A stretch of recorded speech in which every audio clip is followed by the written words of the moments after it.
Bismillahirrahmanirrahim. Assalamualaikum warahmatullahi wabarakatuh. Selamat pagi menjelang siang ya. Salam sehat, salam sejahtera buat kita semua. Pertama-tama saya ingin mengajak kita semua untuk memanjatkan puji dan syukur kehadirat Allah Subhanahu wa Ta'ala, karena hanya atas nikmat dan karunia-Nya lah kita semua hingga saat ini bisa menikmati nikmat sehat, tentunya buat kita dan juga buat keluarga kita tercinta. Salawat serta salam juga marilah kita panjatkan kehadirat Rasulullah Shallallahu Alaihi Wasallam beserta para sahabatnya.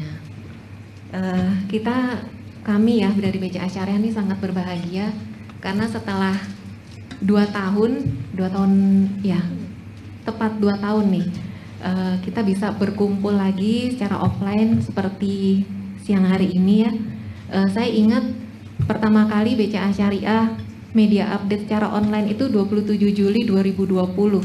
Jadi pas 2 tahun yang lalu, itu semester 1 2020 ya. Sekarang semester 1 2022 kita baru bisa ketemu lagi, luar biasa setelah 2 tahun. Saya terima kasih sekali atas kesediaan rekan-rekan di tengah kesibukannya bisa meluangkan untuk hadir bersama BCA Syariah kali ini ya, sekalian temu kangen ya. Oke, untuk membuka acara hari ini, marilah bersama-sama kita membaca basmalah. Bismillahirrahmanirrahim. Kita akan mengikuti pemaparan kinerja BCA Syariah selama semester 1 tahun 2022 yang membawa tema Sustainable Growth in Recovery Momentum. Nanti kenapa temanya yang kita ambil seperti itu akan diceritakan oleh narasumber-narasumber yang sudah hadir bersama kita, yang sekalian saya ingin sapa ya di pagi ini. Yang pertama yang terhormat Presiden Direktur BCA Syariah, Ibu Yuli Melati Suryaningrum. Selamat pagi Ibu. Ibu Yuli ini hari ini pertama kali offline ya Bu, ketemu wartawan ya. Di tahun lalu ketika Ibu Yuli mulai menjabat, kita ketemuannya masih online tuh. Jadi hari ini kesempatan yang sangat baik kalau teman-teman mau menggali strategi-strateginya Bu Yuli untuk bentuk BCA Syariah.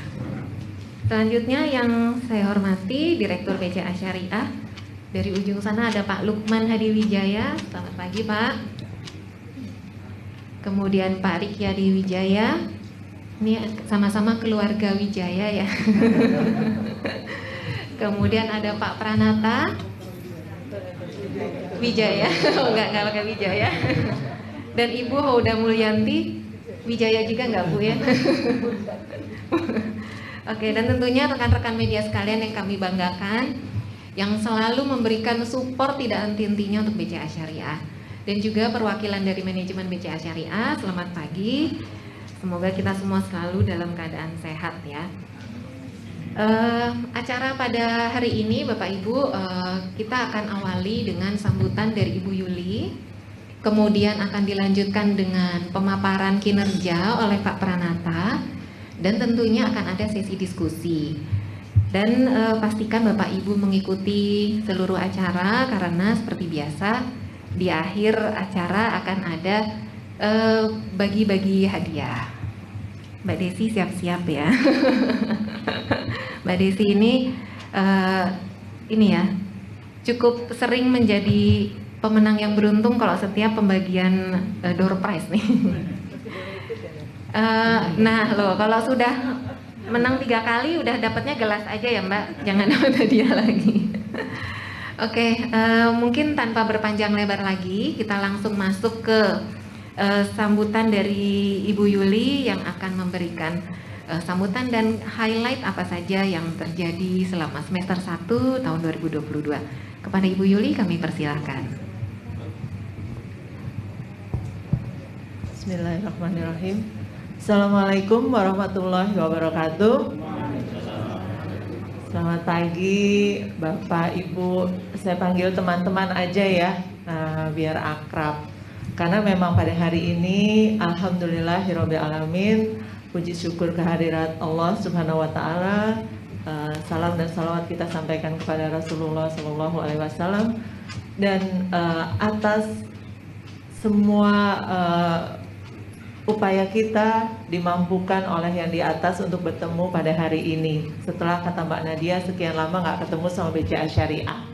Ini kalau saya lihat dari depan sini lebih tegang yang dengerin daripada yang ngomong di sini nih. Kita santai aja ya. Jadi kan hari ini nggak liputan yang hybrid gitu ya Mbak Nadia ya. Jadi kita santai aja supaya lebih akrab ya. Akan ada beberapa paparan yang menjadi highlight saya di sini adalah bahwa di semester 1 2022 alhamdulillah BCA Syariah berjalan dengan baik dengan capaian-capaian yang memang sesuai target ya, dan semuanya inline dengan target 2022. Jadi teman-teman, ini sesuai dengan temanya Sustainable Growth in Recovery Momentum. Jadi bagaimana kita lihat bahwa pertumbuhan ekonomi Indonesia khususnya itu membaik dan kita bisa tetap growth secara sustainable. Jadi BCA Syariah menjadi bagian di dalamnya. Itu yang perlu di-highlight. Apa aja sih hal-hal yang memang menjadi momentum itu gitu ya, yang kita kemudian merasakan di BCA Syariah adalah yang pertama aset. Kita tumbuh lebih 12% ya. Kemudian dari sisi pembiayaan, nah ini kan yang waktu sebelumnya sempat ditanyakan gimana nih pembiayaan ke depan gitu ya.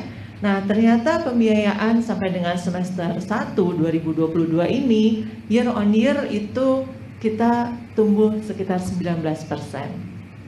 Jadi itu capaian yang alhamdulillah baik. Dan artinya kebangkitan atau momentum itu sendiri itu kami rasakan dan kami mendapatkan berkahnya juga dari situ. Kemudian DPK, bicara DPK ya, penopang pertumbuhan aset. DPK kita itu juga naik 16%. Tapi kita lihat juga dari kualitasnya, di mana sebelumnya disampaikan kan masalah kasa ya. Gimana kita mau perbaiki struktur dari DPK itu sendiri. Nah kasa kami per Juni 2022 ini ada di level 38%. Nah jadi itu ya aset, DPK, kemudian pembiayaan. Tuh. Kemudian kalau dilihat fungsi intermediasi dan kaitan dengan pembangunan ekonomi gitu ya, itu kita lihat porsi UMKM. UMKM BCA Syariah masih tetap di atas target 20%, yaitu di level 24%. Nah bicara UMKM ini ya teman-teman, itu memang unik ya.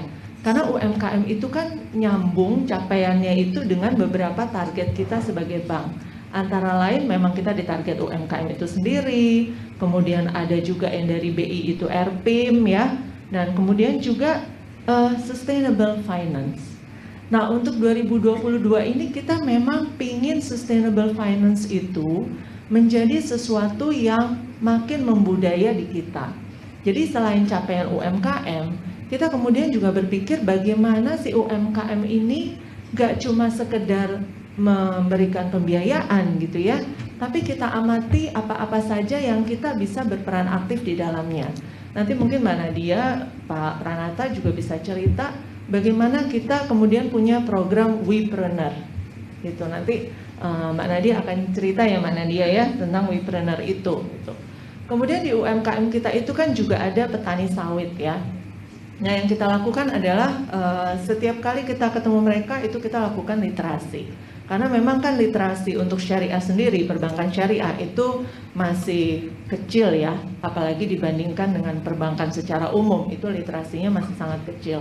Nah kita lakukan di situ, karena kita percaya siapapun yang lakukan literasi di industri keuangan syariah, maka semua perbankan syariah itu juga akan bersama-sama berhasil maju. Dan itu tentunya balik-balik lagi adalah kepada customer lagi gitu ya, bagaimana syariah kita ini makin maju dan maju lagi.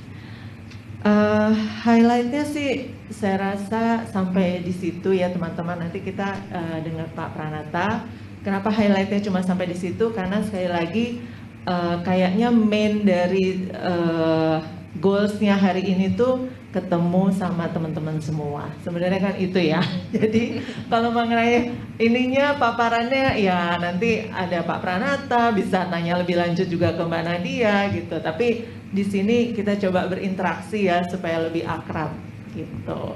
Sekali lagi terima kasih dan saya sampaikan apresiasi setinggi-tingginya kepada teman-teman semua.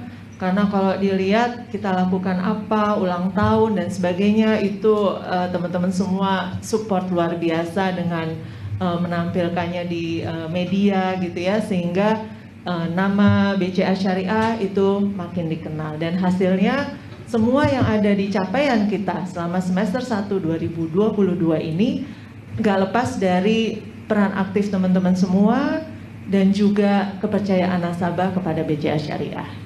Demikian saya sampaikan. Nah, selanjutnya kami kembalikan ke Mbak Nadia. Wabillahi taufik wal hidayah. Wassalamualaikum warahmatullahi wabarakatuh. Waalaikumsalam warahmatullahi wabarakatuh. Terima kasih Bu Yuli atas sambutan pembukanya. Jadi kalau saya catat ya ada beberapa highlight dari Ibu tadi. Momentum pertumbuhan ini BCA Syariah bisa turut merasakan ya dampaknya terlihat tercermin dari kinerja-kinerja keuangan tadi yang sudah diceritakan. Kemudian juga terkait implementasi keuangan berkelanjutan, BCA Syariah ke depan akan terus berkomitmen untuk meningkatkan pembiayaan di kegiatan usaha yang berkelanjutan. Nah, untuk tahu lebih detailnya, segera saja kita langsung ikuti pemaparan kinerja selama semester 1 tahun 2022 ini yang akan disampaikan oleh Pak Pranata. Kepada Pak Atta, kami persilahkan. Silakan Pak Atta. Assalamualaikum warahmatullahi wabarakatuh. Ya, alhamdulillah kita bisa bertemu langsung lagi ya teman-teman. Karena memang presentasi itu kalau lihat layar kayaknya nggak enak gitu. Jadi alhamdulillah jadi lebih semangat lah dibandingkan sebelumnya. Oke, mungkin ditampilkan slide-nya. Ya, langsung ke agenda. Ada 3 agenda yang akan kita sampaikan teman-teman. Yang pertama mungkin juga sudah sedikit Bu Yuli sampaikan terkait dengan makroekonomi dan nanti juga kita akan ulas terkait dengan pertumbuhan atau perkembangan dari perbankan nasional. Lalu yang kedua, kinerja BCA Syariah sampai dengan Juni 2020. Lalu yang ketiga adalah keuangan berkelanjutan dan pelaksanaan fungsi sosial. Nah, kita coba masuk untuk makroekonomi dan perbankan nasional. Nah, di sini teman-teman bisa lihat pertumbuhan ekonomi Indonesia, lalu juga tingkat inflasi, gitu ya.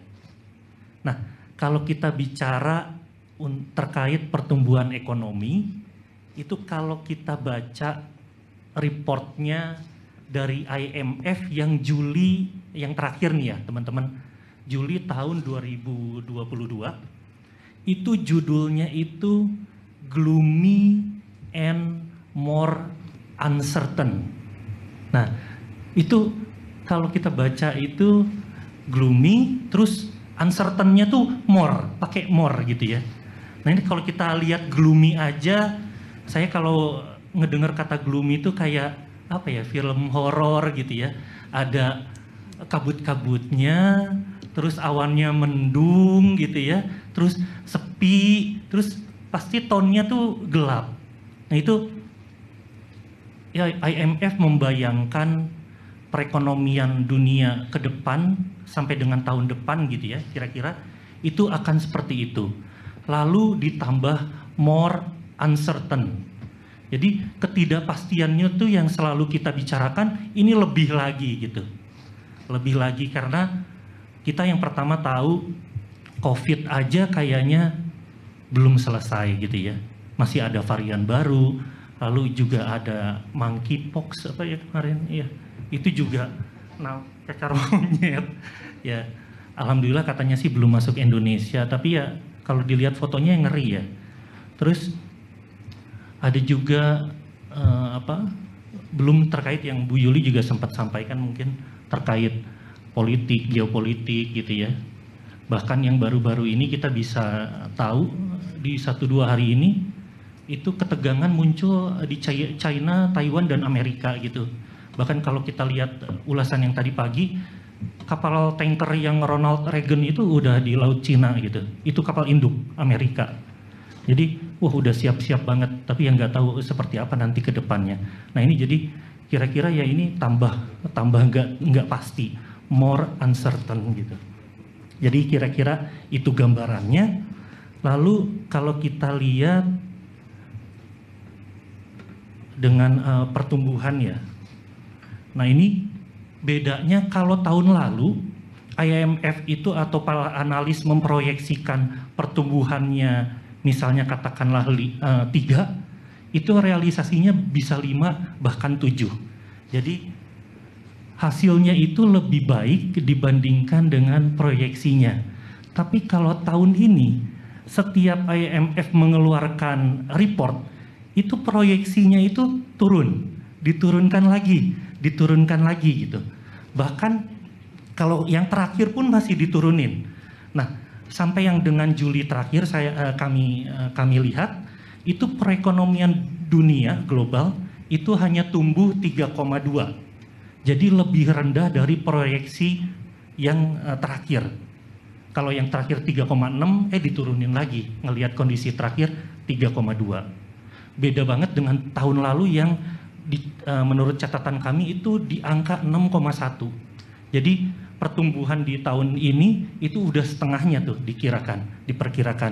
Nah, tahun depan diperkirakan lebih turun lagi di angka 2,9. Jadi proyeksi ke depan semakin lesu nih teman-teman. Nah, terus juga IMF melihat Amerika, lalu juga Tiongkok, India, itu adalah penyumbang terbesar kenapa koreksi ini diturunkan. Jadi perlambatan di Amerika, Tiongkok, India itu juga turun. Dan kalau kita lihat, ya Jepang, ya Europe juga turun juga. Cuman memang paling besar itu ada di Amerika, Tiongkok, dan India. Nah, kalau kita lihat, sekarang kita masuk ke Indonesia, alhamdulillah nih. Kalau belum, sorry slide-nya masih yang tadi. Nah, kalau kita lihat Indonesia, alhamdulillah, ini teman-teman bisa lihat, sampai dengan kuartal 1, pertumbuhan ekonomi Indonesia ini masih berada di angka 5%-an lah ya. Ini kalau kita lihat, kenapa sih Indonesia bisa bagus ya? Nah, terutama kalau kita lihat kan adanya perang gitu. Tentu saja perang ini akan menimbulkan kenaikan harga. Nah ini sebenarnya ada sedikit keuntungan bagi Indonesia sebagai eksportir komoditi. Nah di situ kita sama-sama tahu, mungkin teman-teman juga batu bara, CPO, nikel dan timah itu mengalami kenaikan harga. Jadi pendapatan untuk Indonesia di situ juga kita mendapatkan keuntungan. Nah ini juga bisa dilihat dari beberapa indeks. Mungkin teman-teman bisa lihat ada namanya indeks penjualan real, itu kita naik 15% dibandingkan tahun lalu. Lalu juga indeks manufaktur PMI itu juga naik dibandingkan tahun sebelumnya. Lalu juga konsumsi listrik dan konsumsi listrik untuk industri dan bisnis. Nah ini juga tumbuh. Artinya manufaktur ini tumbuh, lalu pabrik-pabrik juga mulai produksi lebih dibandingkan tahun sebelumnya. Ini merupakan sinyal positif juga untuk perekonomian Indonesia. Lalu seperti indeks keyakinan, neraca pembayaran, itu juga kita lebih tinggi dibandingkan tahun sebelumnya. Nah, kalau kita bicara juga terkait dengan inflasi.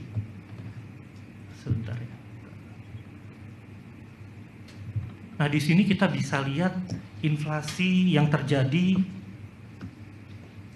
untuk Indonesia masih di angka 4,35. Ini sebenarnya inflasi ini masih terkendali di antara range yang masih cukup baik. Jadi kita melihat untuk Indonesia sendiri, alhamdulillah, walaupun memang tekanan dari luar terlihat, terasa, tapi memang pemburukan yang terjadi atau pertumbuhan, bahkan kalau kita lihat masih tone-nya pertumbuhan masih dalam koridor yang sudah diperkirakan. Gitu. Next-nya. Ya, di sini ada BI rate tetap 3,5, kurs juga kita bisa lihat cukup stabil. Nah, di sini teman-teman bisa lihat untuk nilai tukar itu ada di angka 14 ribuan ya, 14.800. Nah, di sini memang ada peningkatan, namun kalau memang dari range yang dikeluarkan oleh Bank Indonesia, peningkatan ini sebenarnya masih dalam range yang sudah diproyeksikan. Jadi untuk Indonesia sendiri secara keseluruhan sampai saat ini alhamdulillah tidak ada rasanya parameter-parameter yang di luar hal yang sudah diproyeksikan sebelumnya. Jadi masih dalam batas range proyeksi Bank Indonesia. Nah, ini rasanya cukup bagus. Kenapa? Kita sendiri bisa tahu inflasi Amerika di tahun ini, saya ingat tuh, tahun lalu The Fed itu membuat laporan bahwa inflasi Amerika itu diproyeksikan di tahun 2022 itu sebesar 2%. Nah, realisasinya berapa? Kita sama-sama tahu realisasinya itu 9% nih teman-teman. Jadi bahkan The Fed aja yang kita anggap sudah sangat canggih untuk memproyeksikan suatu indikator ekonomi, itu bisa meleset sangat jauh. Dari proyeksi 2%, realisasinya 9%. Nah, kita sendiri alhamdulillah, kami juga sama-sama merasakan inflasi di Indonesia yang di kisaran 4 masih dalam range yang wajar gitu. Oke, next-nya.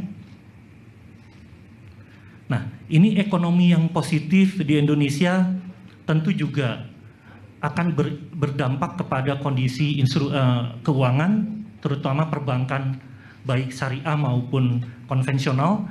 Nah, di sini teman-teman bisa lihat aset yang didrive memang dari pertumbuhan dana pihak ketiga, seperti juga Bu Yuli tadi sudah sampaikan. Nah, di sini baik syariah maupun konvensional teman-teman bisa sama-sama lihat.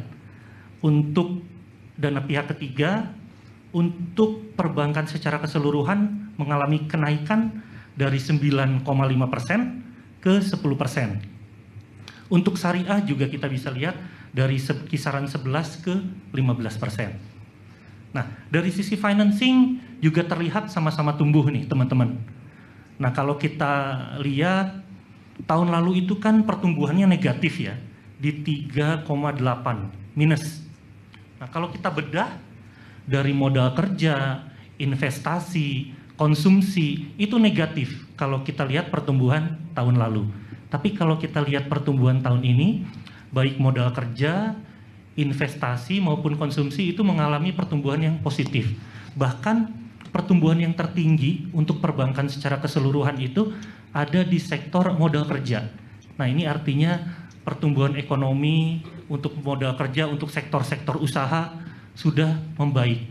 Tentunya memang kalau kita bedah, belum semua sektor mengalami pemulihan, tapi sudah cukup banyak sektor-sektor yang sudah mengalami pemulihan gitu.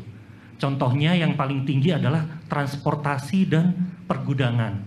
Kita mungkin sama-sama tahu pada saat liburan kemarin, tiket pesawat itu kan demand-nya sangat tinggi, harganya pun sangat tinggi. Begitupun hotel. Hotel juga huniannya sudah cukup penuh. Bahkan beberapa hotel yang memang favorit itu agak susah kita kalau mau booking. Kemarin ngobrol juga Bu Yuli ke Jogja gitu sampai nggak dapat hotel yang bagus. Itu penuh, full gitu. Jadi, nah di situ sebenarnya sinyalnya positif.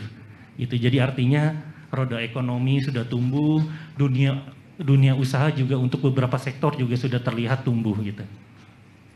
Oke, next-nya. Oh ya maaf, tadi ada satu grafik juga untuk kualitas ya teman-teman. Di sini kualitas juga cukup baik, perbankan secara keseluruhan turun dari kisaran 3% ke angka 3,2 ke angka 3%-an. Nah, untuk syariah bahkan terlihat turun lebih jauh lagi dari angka 3,15 ke angka 2,59. Nah, ini memang ada yang organik, ada yang memang inisiatif dari korporasi. Mungkin contohnya adalah dari muamalat yang dipindahkan untuk kualitas bermasalah, pembiayaan bermasalahnya ke PPA ya teman-teman. Gitu. Oke, next ya.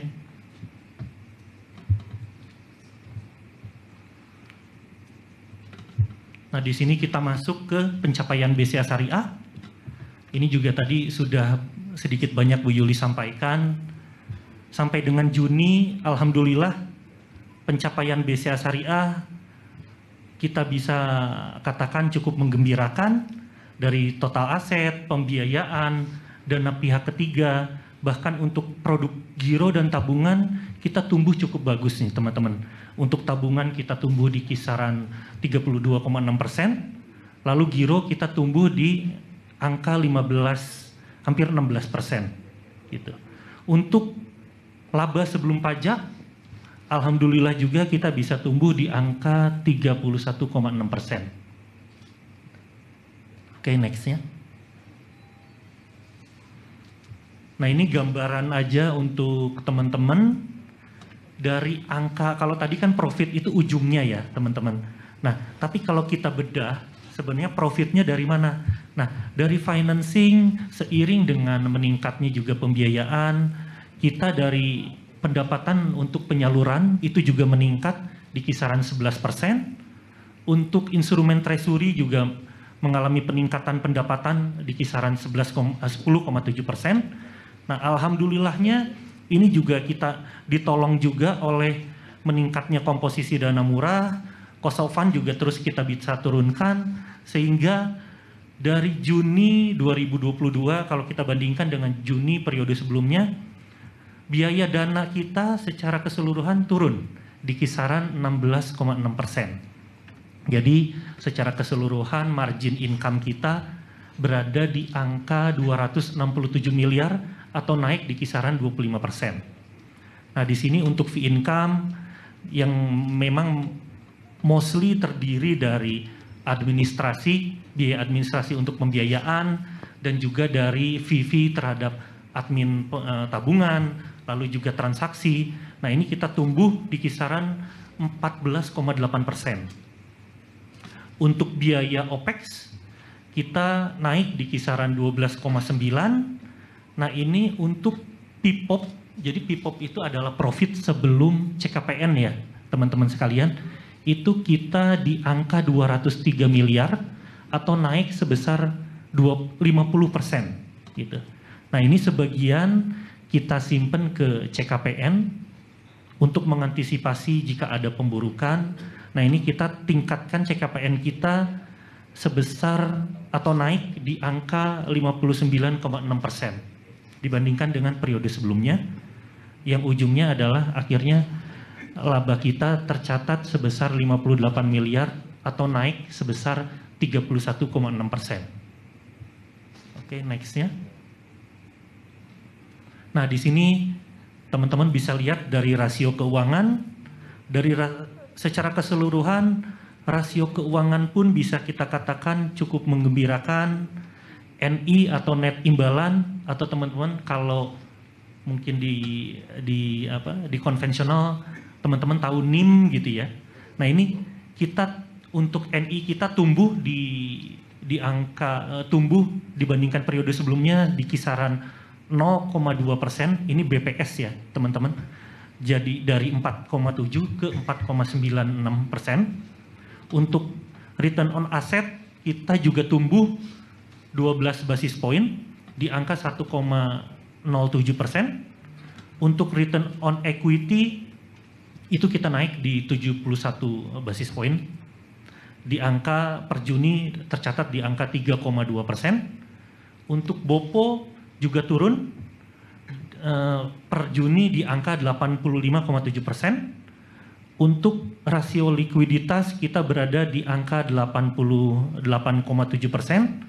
Lalu komposisi kasa kita naik dari 36 ke di kisaran 38%. Lalu CAR mengalami penurunan seiring dengan kenaikan pembiayaan dari 43,7 ke angka 38,9%. Next-nya. Nah, ini dana pihak ketiga mungkin sudah kita bicara banyak juga. Untuk komposisi kasa kita berada di 38,4, lalu untuk giro tumbuh 16%, tabungan kita naik 32,6%, lalu untuk deposito tumbuh di angka 12%. Next-nya. Di sini adalah segmen pembiayaan. Nah, di sini sampai dengan Juni 2022, alhamdulillah UMKM kita tercatat di angka yang cukup baik, di kisaran 24%. Lalu untuk pembiayaan konsumer juga terus mengalami kenaikan, berada dari 2% di periode sebelumnya menjadi angka secara komposisi di 4%. Lalu untuk komersial berada di angka 71,7%. Oke, next. Nah, ini untuk kualitas pembiayaan. Sampai dengan Juni 2022, NPF gross BCA Syariah berada di angka 1,38%, masih cukup jauh kalau kita bandingkan dengan rata-rata industri. Oh, mati kan? Tapi teman-teman mungkin bisa lihat kalau netnya itu berada di angka 0,000, hampir 0 ya. Nah, ini terjadi netnya itu hampir 0 dikarenakan NPF yang ada itu hampir semuanya kita sudah cadangkan atau kita sudah bentuk CKPN hampir secara full. Jadi sisanya tinggal 0,006 tuh teman-teman. Jadi kita secara prudent walaupun masih di call 3, 4, tapi kita sudah cadangkan hampir full untuk nasabah tersebut.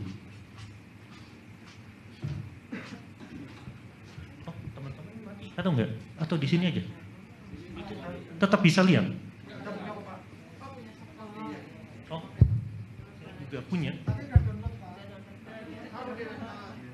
Oh, oke. Silakan. Oh ya udah. Oh udah.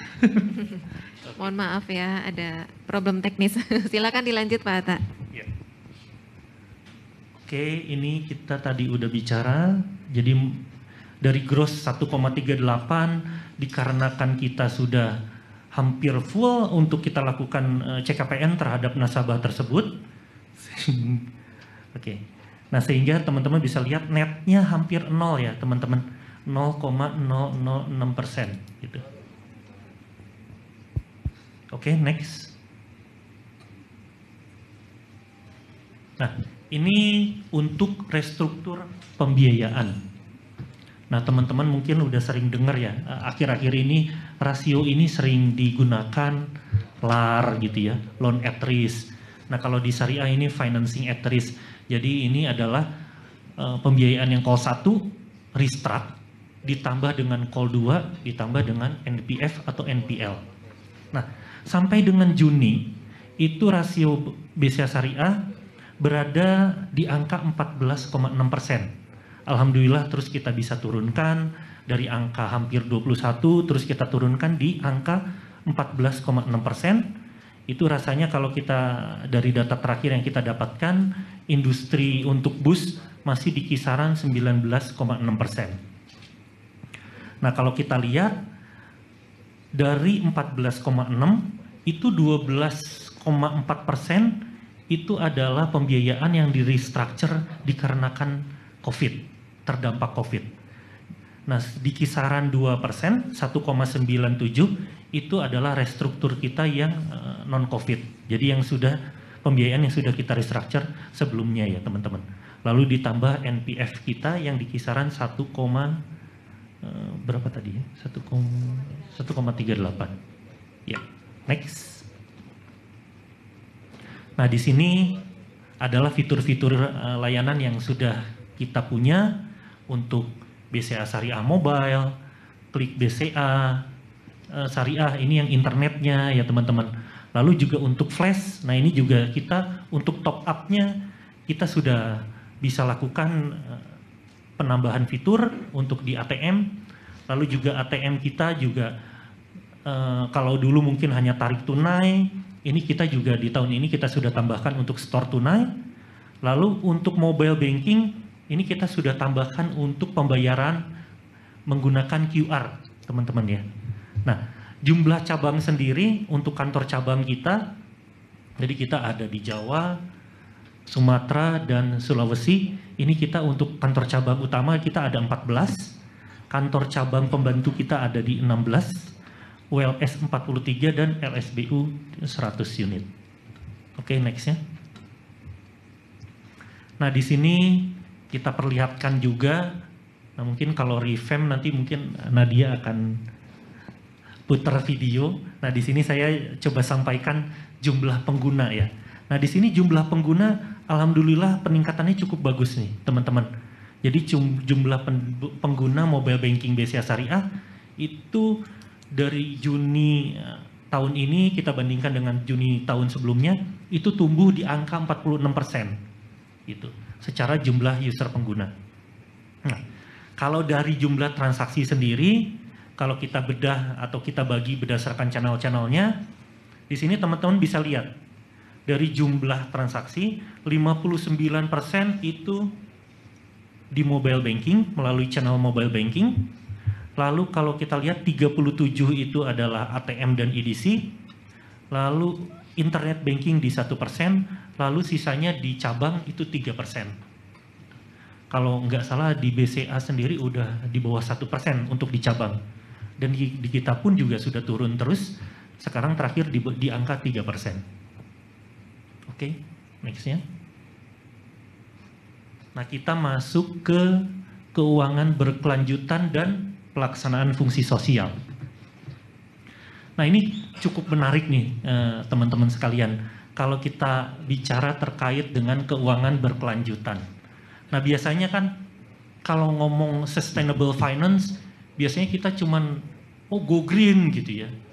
Go green gitu, penyaluran terhadap apa namanya pembiayaan yang ramah lingkungan gitu ya. Nah, tapi sebenarnya kalau kita lihat secara luas, ini di sini di dunia itu kan ada negara maju dan ada negara emerging market atau negara berkembang. Nah, Indonesia sendiri itu tergolong emerging market. Nah, sebenarnya kalau untuk emerging market, sebaiknya memang fokus kita itu adalah di pelaksanaan fungsi sosial. Gitu. Jadi lingkungannya iya, tapi fokusnya seharusnya lebih kepada fungsi sosial. Apalagi kita syariah gitu, untuk kemaslahatan umat. Nah, jadi di sini kita melihat adalah pelaksanaan fungsi sosialnya. Nah, di sini sebenarnya cocok dengan BCA Syariah. Kalau kita lihat, kalau terkait dengan sosial, problemnya di Indonesia itu yang pertama adalah ketimpangan dari sisi pendapatan. Yang pertama mungkin bisa kita lihat walaupun di kota besar, sama-sama di kota besar, tapi antara pendapatan yang tinggi dengan pendapatan yang rendah itu cukup jomplang. Itu juga menjadi PR.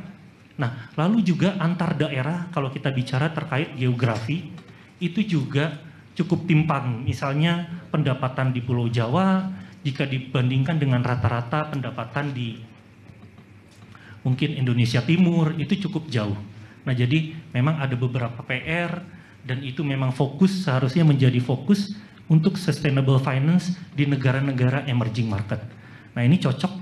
Jadi ada 4 pilar yang akan kita fokuskan di tahun ini. Nah, tentunya adalah untuk internal BCA Syariah sendiri, itu kita untuk policy kita terus lengkapi, tingkatkan, gitu, perbaiki. Lalu juga kapasitas dari internal kita, SDM kita, itu juga terus kita tingkatkan. Nah, ini yang kedua adalah tanggung jawab sosial. Nah, ini adalah pemberdayaan perempuan, seperti Bu Yuli juga tadi udah sampaikan, nanti akan disampaikan lebih detail oleh Nadia. Lalu juga kita fokus kepada terhadap pembiayaan UMKM. Nah, UMKM ini sangat penting untuk pemerataan. Kenapa? Nah, ini kan UMKM ini jadi kita sering melakukan training gitu ya terhadap pengelolaan keuangan, terus cara packaging. Nah, ini supaya mereka para UMKM ini bisa naik kelas. naik kelas, syukur-syukur jadi nanti segmennya itu komersial gitu. Nah ini kan membantu juga pemerataan ekonomi di Indonesia gitu. Contohnya kalau mungkin kemarin kita melakukan training terhadap packaging. Jadi rata-rata UMKM itu bisa menghasilkan produk yang bagus. Misalnya kalau makanan juga makanan enak, tapi packagingnya itu rasanya masih sederhana. Nah ini dibantu kita lakukan sosialisasi training kepada pelaku UMKM bagaimana cara membungkus atau menyajikan packaging lah ya, packaging produksinya mereka sehingga harganya itu bisa lebih tinggi, pendapatan atau margin yang mereka dapatkan bisa lebih tinggi. Ya sama-sama lah, mungkin kita lihat kopi gitu ya. Kalau kopi ada di Starling pasti ya beda dengan Starbucks yang benerannya gitu. Padahal mungkin ya pahit-pahitnya mirip-mirip lah. Oke, ini juga, nah ini memang pilar ketiga kita juga turut serta dalam menyalurkan untuk usaha yang memang ramah lingkungan. Gitu. Oke, nextnya. Nah ini pembiayaan KUB. Nah ini di sini teman-teman bisa lihat UMKM kita, penyaluran kepada UMKM ini meningkat 23%. Gitu. Jadi tidak hanya ya kita sangat menyadari bahwa kepentingan pelaku UMKM supaya menjadi naik kelas itu juga sangat kita fokuskan. Lalu juga di sini terkait sumber alam, lalu juga energi yang efisien dan sebagainya seperti limbah itu juga kita tetap salurkan. Gitu. Nextnya. Nah ini juga yang seperti kita bicara tadi. Nah di situ juga untuk peduli sejahtera atau sosial, ini training terus kita lakukan, lalu juga untuk donasi penggunaan CSR kita. Nah di sini juga terus kita lakukan seperti donor darah, lalu kurban gitu ya. Nah di sini untuk menaikkan juga literasinya, di sini kita ada namanya peduli prestasi. Nah di sini kita bantu ke apa nih Nat? SD apa ya, pelajar-pelajar ya, iya SD sampai dengan SMK gitu. Oke, nextnya. Nah ini jumlah dari total penghargaan yang sudah kita dapatkan. Alhamdulillah sampai dengan semester 1 2022 ini sudah total 27 penghargaan. Kalau kita bandingkan dengan tahun lalu itu satu tahun penuh di kisaran 30 ya Nat? 30 ya, jadi kalau dipotong setengah 15 ya kita naik dari 15 naik 27. Alhamdulillah sih. Mungkin itu sih teman-teman dari saya yang saya sampaikan. Terima kasih. Wassalamualaikum warahmatullahi wabarakatuh. Waalaikumsalam warahmatullahi wabarakatuh. Terima kasih Pak Atta atas pemaparannya. Alhamdulillah ya kalau tadi mendengarkan pemaparan dari Pak Atta, Indonesia pertumbuhan ekonominya positif, kemudian diikuti juga dengan perbankan baik nasional maupun syariah juga menunjukkan pertumbuhan, dan BCA Syariah ya yang ada di dalamnya juga turut menunjukkan kinerja yang berkualitas dan berkesinambungan. Tadi saya dapat 2 tugas ya, yang satu dari Bu Yuli dan satu dari Pak Atta. Yang dari Bu Yuli tadi ini ya menceritakan program tanggung jawab sosialnya BCA Syariah disebut Wipreneur ya. Jadi mungkin kalau boleh cerita sedikit, ada 2 kegiatan sosial yang kita cukup fokuskan di tahun ini gitu ya. Dua-duanya itu adalah untuk mendukung pelaku UMKM. Yang pertama itu adalah program Wipreneur by BCA Syariah, di mana kita lebih fokus lagi nih, nggak cuma pelaku UMKM tapi juga perempuan. Jadi perempuan pelaku UMKM. BCA Syariah telah melakukan pemilihan ya kepada beberapa perempuan pelaku UMKM yang kita melihat punya potensi pengembangan, kemudian usahanya itu punya aspek keberlanjutan, dan ini ya punya jiwa leadership yang diharapkan nantinya dia bisa menginspirasi perempuan-perempuan lainnya di komunitasnya gitu. Terpilihlah ada 15 perempuan pelaku UMKM, kita menyebutnya Big Sister gitu ya, tapi kita plesetin dikit aja jadi Big Sister. Nah, 15 Big Sister ini akan kita lakukan pendampingan, pengembangan kapasitas selama setahun penuh ke depan, dan akan dimonitor dari sejak onboarding gitu ya dengan program ini hingga nanti ketika kita genap 1 tahun, seperti apa hasilnya. Jadi mungkin di media update nextnya nih baru bisa kita ceritain ya apa yang sudah dicapai oleh 15 Big Sister ini. Dan menariknya kita mendorong mereka untuk nggak cuman berdaya buat diri mereka sendiri gitu ya, tapi juga kita dorong mereka untuk mengajak sister-sister lainnya supaya mereka juga bisa berdaya. Jadi salah satu tugasnya Big Sister ini, mereka harus menularkan ilmu yang sudah diperoleh dalam program pengembangan kapasitas yang mereka terima kepada 15 perempuan lainnya. Jadi multiply efeknya tuh dapat ya, dari 15 kalau dikali 15 orang lagi akan ada 225 perempuan pelaku UMKM lainnya yang mendapatkan ilmu gitu. Nah, masih sejalan dengan keuangan berkelanjutan, Big Sister tadi yang kita pilih itu semua usahanya tuh punya aspek keberlanjutan. Usahanya juga ini ya menarik gitu. Ada yang di bidang handcraft, di mana mereka memberdayakan penduduk lokal untuk menjadi pekerjanya gitu ya. Ada juga yang memanfaatkan limbah seperti bekas peti kemas untuk dibuat menjadi sepeda gitu ya. Kemudian ada juga yang usahanya itu memanfaatkan lahan tidur kemudian ditanami tanaman yang produktif sehingga bisa dijual dan memberikan tambahan pendapatan. Jadi usahanya sangat menarik gitu ya.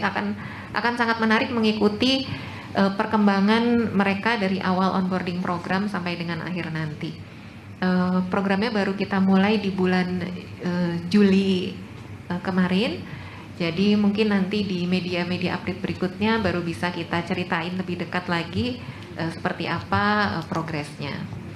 Selain yang Wepreneur tadi, kita juga ada kerjasama dengan salah satu lembaga zakat, di mana BCA Syariah ini menyalurkan zakat nasabah yang dikumpulkan melalui BCA Syariah. Kami menyalurkannya itu ke kegiatan mustahik pengusaha ya. Secara konsep sama seperti yang pelaku UMKM perempuan tadi, yang ini pelaku UMKM tapi yang levelnya mustahik gitu ya, orang-orang yang masih berhak menerima zakat. Kita juga akan lakukan pendampingan kepada mereka selama setahun ke depan, dengan harapan sejak kita lakukan pendampingan sampai dengan kita lepas dari program itu ada ini ya, peningkatan kapasitas usaha tercermin dari omsetnya naik, kemudian sebelumnya mereka mungkin nggak bisa saving jadi bisa saving, tadinya mungkin nggak kepikiran untuk bersedekah sekarang jadi dipaksa untuk bisa bersedekah. Jadi kita meningkatkan mereka harus naik kelas gitu ya, yang tadinya mustahik bisa jadi muzaki gitu, secara konsep seperti itu. Kita akan Bapak Ibu bisa langsung memberikan pertanyaan kepada Bapak Ibu direksi yang ada di depan. Untuk sesi pertama mungkin saya buka kesempatan untuk 3 orang penanya terlebih dahulu. Oke, langsung nih. Boleh berdiri dan memperkenalkan diri, menyampaikan pertanyaan. Mas Maizal, Bapak sama Pak Mukhtar. Silakan. Halo, selamat siang Bapak Ibu. Perkenalkan saya Maizal dari Harian Kontan. Izin bertanya, ada 3 pertanyaan. Maaf banyak Ibu ya. Pertama ke Bu Yuli, Bu, regulator Bank Indonesia sama induk BCA kan itu ngerevisi target kredit ya Bu ya. Apakah di BCA Syariah juga ngelihat ada kemungkinan untuk target pembiayaan juga direvisi gitu Bu ke atas gitu kan. Mungkin di DPK juga apakah juga ada targetnya direvisi sama net imbalan gitu ya Bu. Sama kira-kira akan tumbuh dari sektor industri apa aja Bu gitu ya. Itu yang pertama. Yang kedua ke Pak Atta, tadi saya agak kaget sih ngelihat kebijakan BCA Syariah yang tidak populer gitu. Kalau bank lain kan tuh udah ngurangin pencadangan ya Pak ya. Kalau BCA Syariah kan malah menambah gitu. Setelah saya lihat lagi ternyata untuk nutupin si NPF-nya gitu ya Pak ya, jadi sampai 0. Nah itu kenapa Pak? Maksudnya kenapa BCA Syariah sampai 0,000 sekian gitu ya Pak, sampai angka 0 gitu. Terus itu yang menjadi pemberat kan NPF-nya secara gross juga agak naik ya Pak, walaupun masih rendah banget 1, itu kan rendah ya Pak, tapi kan dibandingkan Juni 2021 itu naik. Nah itu sektornya yang jadi pemberat apa aja sih Pak? Sama yang ketiga ke Pak Riki yang selalu saya ganggu, Pak waktu awal tahun itu kan Bapak bilang tahun ini tuh kalau bisa tuh 5% ya Pak ya untuk kredit pembiayaan consumer gitu ya Pak, atau retail gitu. Nah tadi Pak Atta bilangnya baru 4%. Apakah dengan melihatnya peluang ke depan itu bisa naik lebih tinggi lagi? Sama ini sekarang tuh BCA Syariah itu ke yang consumer itu kemana aja sih Pak? Apakah udah main di KPR? Maksudnya belum terlalu dieksplor sih Pak kita di media produk consumernya gimana gitu. Targetnya Pak ya, makasih. Oke. Yang kedua, Pak Edi Santosa dari Media Asuransi. Silakan Pak Edi. Pak Mukhtar nggak apa-apa, mic-nya dipegang aja, nanti habis ini giliran Bapak. Terima kasih. Assalamualaikum warahmatullahi wabarakatuh. Makasih Mbak Nadia. Bu Yuli nyambung dengan Maisel tadi. Jadi untuk konsumer yang perlu untuk explore lebih tajam lagi ya, karena pertumbuhan yang 100% itu kalau dari pertumbuhannya kan tinggi banget ya. Apa yang sebenarnya terjadi di 2021 sehingga angkanya cuma sekitar 100-an miliar, sekarang 200 lebih ya. Jadi apakah memang sebelumnya itu konsumer ini nggak digarap gitu? Atau yang terjadi kemudian di setahun terakhir ini BCA Syariah melihat bahwa masyarakat memang sudah sangat membutuhkan konsumer sehingga itu bisa digenjot. Jadi ini drivennya dari dalam atau dari luar sebenarnya? Dari kebutuhan masyarakat yang dinilai meningkat tinggi, atau BCA Syariah melihat bahwa memang saatnya menggenjot syariah ini, menggenjot konsumer untuk syariah ini. Karena kalau kita lihat bahwa misalnya di 1 bulan terakhir gitu ya, kita lihat kantor sudah full, anak sekolah sudah mulai. Jadi kalau kita lihat di jalanan itu banyak anak sekolah, SMP pun naik motor misalnya seperti itu. Apakah memang itu yang terjadi sehingga kesempatan BCA Syariah untuk memaksimalkan pembiayaan konsumer syariah ini?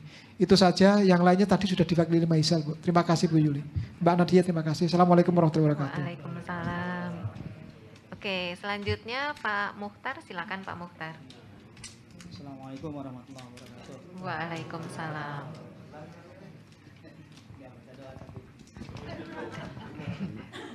Suaranya boleh lebih keras. Oh, oke. Wah nih curang nih. Bukan sabotase kok Pak Mukhtar. Iya. Oke, ada 2 pertanyaan yang ingin saya sampaikan. Pertama ke Ibu Huda ya, terkait dengan kantor cabang. Nah ini kan ada dilema ya. Satu sisi BCA Syariah eksistensi di kantor cabang itu kan penting. Di sisi lain sekarang perkembangan online itu juga begitu cepat ya. Apakah gimana nanti strateginya seperti apa? Apakah mau nambah kantor cabang atau justru akan mengurangi kantor cabang karena sudah di-handle sama online? Untuk Pak Atta, karena tadi nyambung nih kontan Mas Edi, saya sambung juga tadi. Terkait dengan konsumer ini kan salah satunya adalah properti ya Pak Atta. Itu bisa di-highlight ya seperti apa tuh untuk properti? Karena sekarang bocoran dari teman-teman di pelopor itu pasar sudah mulai menggeliat nih terkait dengan properti. Apakah itu juga menjadi salah satu pendorong juga begitu? Satu lagi ya boleh ya nambah ya. Buat Ibu Yuli, terkait dengan strategi ini perbankan syariah sekarang ini mungkin udah saatnya ya untuk growth ya, terus juga untuk berkembang di Indonesia karena momentumnya luar biasa bagus, dan terkait dengan rencana pemerintah ingin menjadi kiblat syariah di Indonesia, termasuk produk-produk segala macam gitu ya, atau ekonomi syariah di dunia begitu, itu seperti apa nanti BCA Syariah untuk mengambil bagian dari momentum tersebut? Terima kasih. Oke, terima kasih banyak atas pertanyaannya, luar biasa. Teman-teman jeli sekali. Waalaikumsalam warahmatullahi wabarakatuh. Nah, supaya enak menjawabnya nih ada beberapa pertanyaan mungkin yang akan saya minta Bapak Ibu untuk menggabung ya menjawabnya. Yang pertama Ibu Yuli dulu. Pertanyaan ini kombinasi nih dari Mas Maizal sama Pak Mukhtar. Dari Mas Maizal mengenai revisi target pembiayaan, sementara kalau dari Pak Mukhtar strategi BCA Syariah supaya lebih kontribusi ke perbankan syariahnya lebih tinggi seperti apa? Silakan Ibu Yuli. Oke, makasih ya Mas Maizal dari Kontan. Yang pertama tadi mau revisi atau enggak gitu. Nah kebetulan kalau revisi-revisian itu udah di Juni kemarin. Kan sesuai aturannya memang begitu ya, kita harus masukin revisi. Dan yang kita lakukan memang untuk RBB-nya tahun ini itu kita tidak melakukan revisi sedikit pun. Jadi tetap masih seperti itu ya. Bicara revisi, target sama kenyataan gitu ya, faktanya kita ternyata sekarang sudah tumbuh di sekian, ya kita inginnya lebih baik lagi. Itu aja sih Mas. Kemudian tadi bicara juga tentang strategi perbankan syariah gitu ya, untuk Pak Mukhtar ya. Memang kalau kita Indonesia mau menjadi kiblatnya gitu untuk perbankan syariah, cita-citanya memang demikian dan didukung dengan keadaan dari penduduk kita yang memang sebagian besar Muslim, penduduk Muslim terbesar ya untuk suatu negara di dunia. Tetapi memang tadi bicara kita kombinasikan dengan data literasi ya. Data literasinya itu masih relatif rendah dibandingkan dengan bank secara umum ya, atau kita sebut bank konven lah. Itu jauh banget sekarang ini. Nah itu memang PR kita bersama nih. Selain juga memang fitur ya, kalau fitur-fitur sih rasa-rasanya memang sudah hampir sama ya. Saya katakan hampir sama fitur itu secara produk begitu ya, baik dalam pembiayaan maupun DPK itu sudah hampir sama. Tetapi memang literasinya sendiri ini harus lebih didorong. Itu banyak sekali Pak Mukhtar untuk program-programnya ya, baik dari OJK, kemudian kami sendiri juga lakukan program itu. Karena kalau kita punya banyak produk, tetapi memang di masyarakatnya itu belum familiar ya masyarakatnya, itu PR tersendiri gitu. Makanya kita pingin semuanya tuh beriringan. Tetapi bicara tentang literasi, semua pihak melakukannya dan pemerintah memang mendorong besar-besaran untuk syariah ini gitu. Nah, bagaimana dengan BCA Syariah? BCA Syariah sekarang ini kami merasa dari kue yang ada pun kita masih harus kejar untuk lebih baik lagi exposure-nya. Karena Pak Mukhtar bisa lihat ya, kami tumbuh memang cukup baik gitu ya. Tetapi memang secara skala masih banyak opportunity yang bisa ditingkatkan gitu. Kemudian apalagi ya mana dia ya? Yang lainnya punya Pak Atta sama Iya, Pak Atta sama Pak Riki. Oke, Iya. terima kasih Bu Yuli. Semoga bisa menjawab pertanyaannya Pak Mukhtar. Selanjutnya mungkin saya ke Pak Riki dulu. Pertanyaannya dari Mas Maizal. Mas Maizal ini senang banget akhirnya bisa ketemu langsung sama Pak Riki lagi. Selain berbalas WA atau telepon-teleponan gitu ya. Tadi dari Mas Maizal, kebijakan BCA Syariah ini melakukan pencadangan PPAP sedemikian besar gitu ya. Apa yang melatar belakangi, terus kemudian ada peningkatan di NPF gross ya Mas ya. Mungkin bisa diceritakan lebih detail isinya tuh sektor apa, seperti itu Pak Riki, silakan. Assalamualaikum warahmatullahi wabarakatuh. Waalaikumsalam. Selamat pagi teman-teman media. Selamat pagi khususnya kepada Pak Maizal. Terima kasih Pak atas pertanyaannya. Ya kalau kita amati ya tadi ya dari presentasi Pak Atta, Memang NPF-nya BCA Syariah itu kalau di-compare ya dari tahun lalu memang ada meningkat ya secara bertahap. Dari posisi Juni yang 0,73 naik ke 1,25 di Agustus 2 tahun lalu. Bertahan 1,2 terus sampai dengan November. Di Desember 2021 turun ke 1,13. Mengingat ada pertumbuhan portofolio ya, jadi otomatis NPF ratio turun ke 1,13. Akhirnya di Februari naik ke 1,29. Sampai dengan Mei naik yang paling tinggi di 1,45. Dan terakhir di Juni turun kembali ke 138. Itu antara lain ada juga yang melakukan angsuran ya, sehingga turun sedikit ke 1,38. Di samping tentu ada pertumbuhan portofolio pembiayaan yang tadi sudah mencapai 7 triliun lebih ya. Jadi itu sedikit gambaran untuk perkembangan atau progres NPF rasio di BCA Syariah sampai dengan Juni 2022. Nah, melihat kondisi tersebut, Pak Maisal, dan juga lihat perkembangan atau pertumbuhan ekonomi Indonesia ya, kondisi global ya yang masih juga banyak ketidakpastian dari Pak juga sudah singgung, ada perang Rusia Ukraina yang belum beres sampai sekarang, kemudian lagi ya masalah kelangkaan energi, kenaikan harga BBM yang begitu pesat ya di luar, efek juga ke Indonesia walaupun pemerintah masih menahan ya kenaikan harga yang tidak setinggi di negara lain, sehingga kita masih boleh dibilang masih beruntung nih di Indonesia, sehingga ekonomi pun masih tumbuh ya walaupun menurun dibandingkan dengan perkiraan semula. Jadi melihat semua keadaan tersebut ya, BCA Syariah tentu tetap berjaga-jaga untuk terjadinya nasabah yang direstruktur ya, mungkin kena PKPU, mungkin juga ada masalah pajak, ada juga yang terkena dampak kurs ya, kenaikan kurs yang sudah mencapai 15.000, kemudian mereka jualnya lokal. Jadi banyak sekali Pak Maisal itu hal-hal yang tidak pasti ke depannya ya, khususnya di semester 2 2022 ini. Jadi kami BCA Syariah melihat memang kami ini risk appetite-nya ada di komersial, jadi 71% segmen dari portofolio BCA Syariah itu ada di komersial. Untuk itu maka kami selalu siap untuk berjaga-jaga meningkatkan CKPN, juga tadi itu untuk mengantisipasi terjadinya perburukan kualitas pembiayaan. Di semester 2 ini kami juga terus memonitor ya untuk nasabah-nasabah yang kami rasa masih terus dilakukan pengawasan, khususnya di industri-industri tertentu, dan juga tadi ya di nasabah restruktur yang kami lihat prospek kedepannya itu seperti apa ya.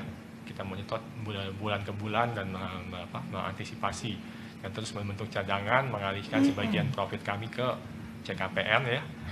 Dan saya juga memperhatikan juga dari ini ya, dari berita-berita di surat kabar di media, saya juga melihat bahwa bank-bank lain juga sama Pak Maisal, ada pattern yang mirip ya, bahwa kondisi 2022 ini NPF beberapa bank itu juga naik ya. Ada juga yang turun sebagian, ada juga yang naik gitu ya di 2022 ini. Jadi itu kondisi untuk mengantisipasi hal tersebut, jadi BCA Syariah berusaha untuk bermain aman aja Pak. Jadi kami tetap meningkatkan pencadangan dari waktu ke waktu. Yang saat ini saya rasa jumlah kita punya CKPN terhadap VaR ya, financing at risk itu sudah cukup tinggi ya, itu mendekati 40% ya Bu Yuli ya, sudah 38% ya.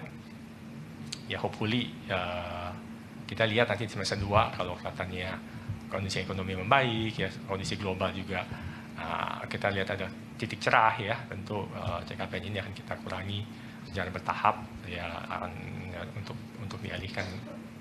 Maksudnya untuk tetap profit itu ke depannya kalau sampai dengan akhir tahun itu semoga akan terus membaik ya kalau kita mengurangi CKPN.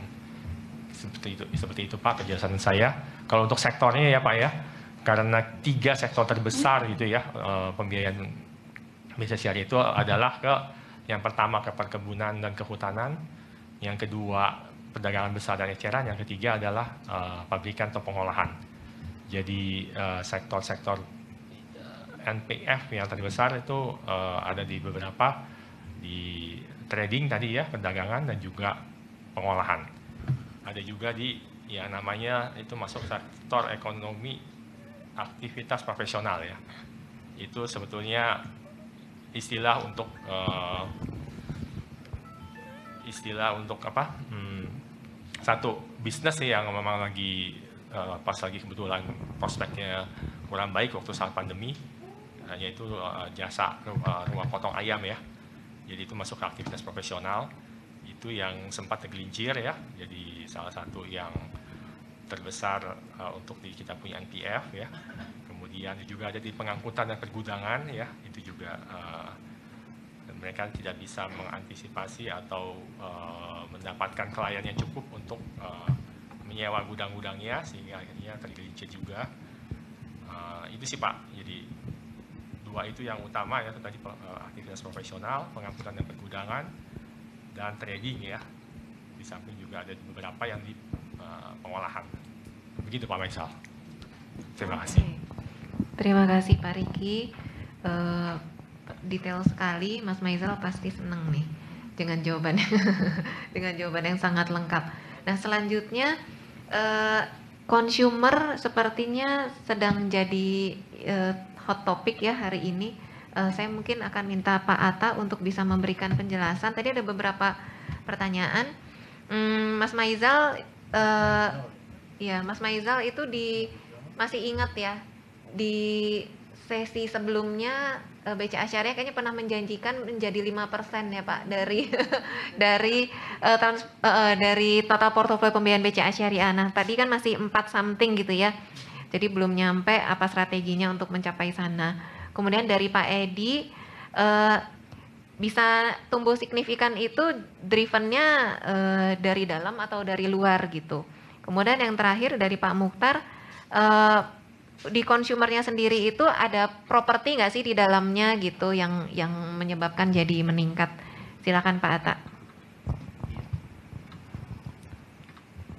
Jadi Assalamualaikum warahmatullahi wabarakatuh. Berarti tadi yang nanya consumer itu Mas Maizal, Mas Edi dan siapa Nat? Oh Pak Mukhtar. Iya, kalau kita lihat kredit mortgage ya atau pembiayaan untuk KPR. Nah memang kalau kita sama-sama tahu ya teman-teman, pembiayaan ini kan pengikatannya untuk KPR ini kan memang masih harus fisik gitu ya. Masih harus datang ke cabang mungkin ya teman-teman itu. Nah jadi kalau pakai data BCA pun pada saat awal-awal pandemi itu memang sempat turun. Semuanya turun. Tapi ini kalau kita lihat bukan dari demand, tapi lebih kepada keterbatasan untuk aktivitas dari kita semua gitu ya. Mungkin datang ke developer juga mungkin terbatas gitu ya, karena memang aktivitas kita untuk di rumah saja gitu kan, yang itu. Nah, tapi pada saat PPKM diturunkan, kalau kita lihat data dari BCA, kita mungkin ambil datanya dari BCA karena memang populasinya cukup banyak. Nah ini memang akhirnya cukup tinggi pertumbuhannya, tapi memang yang menarik ada perbedaan switch gitu ya. Dari kalau dulu, ini data yang dari BCA, kalau dulu memang banyaknya dari rumah secondary, namun kalau dilihat sekarang fenomenanya dari rumah primary itu cukup meningkat cukup tinggi gitu. Itu juga terlihat di BCA, terutama kalau kita bicara untuk dari sisi jumlah account dari NOA. Memang kalau kita lihat karakteristiknya, rumah primary itu kan rumah-rumah baru gitu ya. Kalau kita lihat yang di Cilengsi itu juga kecil-kecil, tiket size-nya bahkan bisa antara 200 juta sampai 300 juta.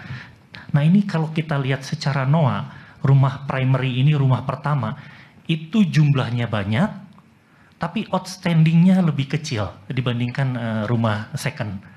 Dan kalau kita lihat, lebih aman gitu.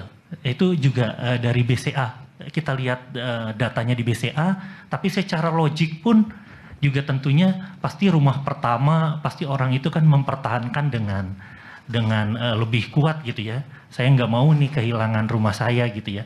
Makanya kualitasnya terhadap pembiayaan ataupun kredit itu pembayarannya cukup bagus. Nah juga lalu juga kita lihat balik ke kita lihat minatnya, ini juga ada fenomena sekarang kalau milenial itu udah cukup mementingkan adanya kredit KPR atau pembiayaan untuk pembiayaan untuk rumah gitu.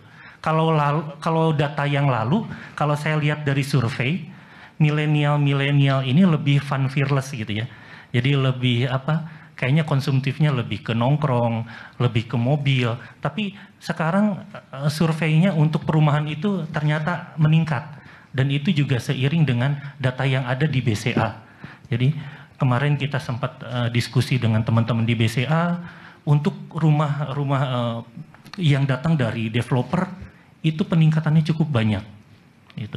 Nah, sekarang balik lagi ke BCA Syariah. Nah mungkin tadi ada pertanyaan juga dari Pak Edi gitu ya, Pak Muhtar.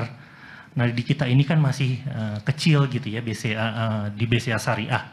Tahun lalu di kisaran 100, di tahun ini di kisaran 200 miliar. Secara persentase mungkin peningkatannya besar, tapi kalau secara nominal ya tetap masih tergolong kecil. Nah ini ada beberapa yang kita lakukan. Jadi ini juga mungkin ada bisa menjawab juga kenapa yang lalu kecil. Nah yang pertama adalah fitur produk. Fitur produk, nah kita mungkin 2 tahun terakhir fitur produk kita terutama dari sisi pricing kita sudah perbaiki. Mungkin teman-teman bisa lihat kalau Expo BCA gitu ya. Nah itu rate-nya BCA Syariah, marginnya BCA Syariah dengan bunganya di BCA mirip-mirip. Untuk yang misalnya 2,7, nah itu juga BCA Syariah juga ada 2,7. Bahkan di BCA Syariah, ini ya termasuk karakteristiknya dari pembiayaan syariah, ini bisa menjawab nih teman-teman. Kalau tadi kan gloomy gitu ya, uncertain gitu. Nah kalau teman-teman ambil pembiayaan KPR-nya BCA Syariah ini certain, pasti 7,5 dari sekarang sampai lunas insya Allah nggak berubah. Kalau mau berjenjang pun ini iklan dikit. Kalau mau berubah pun bisa berjenjang dari 2,75 terus naik ke 7 lalu nanti naik juga ke 10. Ini cocok untuk milenial. Kenapa?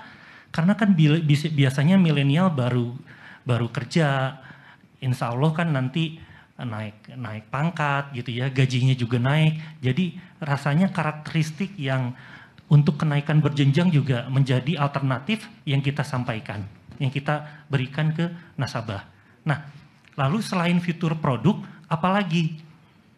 Nah, kalau kita bicara dengan rumah primary, nah di sini kan kita datangnya ini atau hubungannya dengan developer ya teman-teman.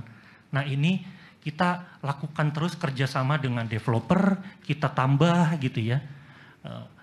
Kita tambah terus karena memang developer ini kalau kita ngomong Ciputra saja, ini ternyata masing-masing area itu PT-nya berbeda. Jadi kita harus PKS lagi dengan PT yang di Cilengsi misalnya Jonggol gitu ya. Nanti beda dengan Ciputra yang di misalnya Ciputra Citra Grand gitu ya, kalau yang di dekat-dekat Karawaci gitu ke atas. Nah itu beda PT-nya juga. Jadi kita terus melakukan penambahan kerjasama dengan developer-developer. Nah kalau kita bicara untuk rumah secondary itu kita biasanya berhubungan dengan property agent.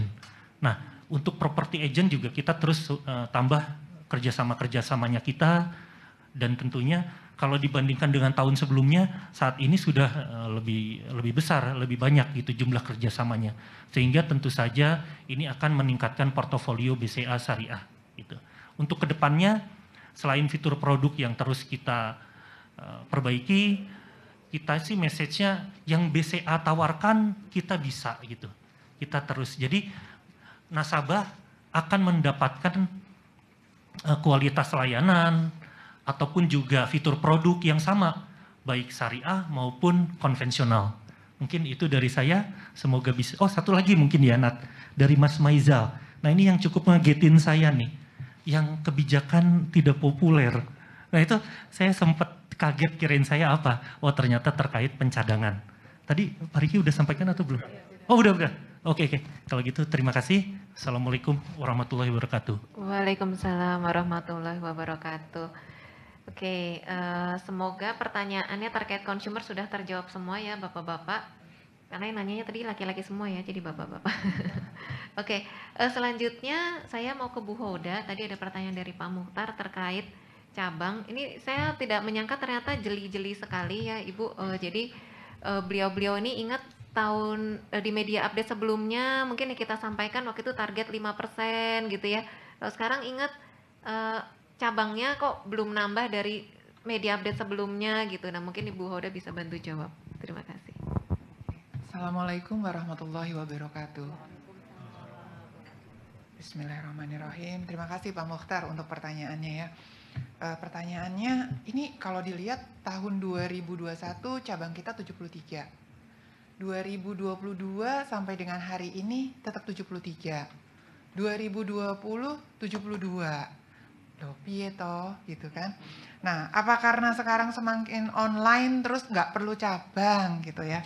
Nah, benar sekali gitu ya bahwa dalam artian kita melihat pertama salah satunya dengan adanya online.